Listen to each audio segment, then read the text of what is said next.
Villa Girasole a Marcellise apre finalmente le proprie porte al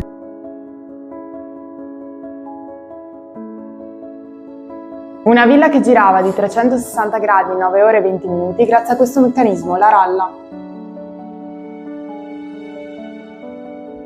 Anche negli interni della villa nessun dettaglio è lasciato al caso. Ogni singolo oggetto è mobile d'arredamento e ha una chiara rivendicazione degli stili dell'epoca, come ad esempio il razionalismo, il futurismo, il déco, che trovano espressione anche nei mosaici pavimentali.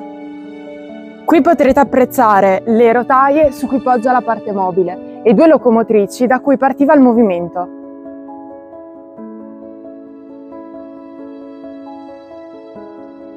Potrete scoprire molto di più tramite le apposite visite guidate della durata di circa 2 ore, prenotabili tramite la mail ufficiale della Fondazione Villa Il Girasole.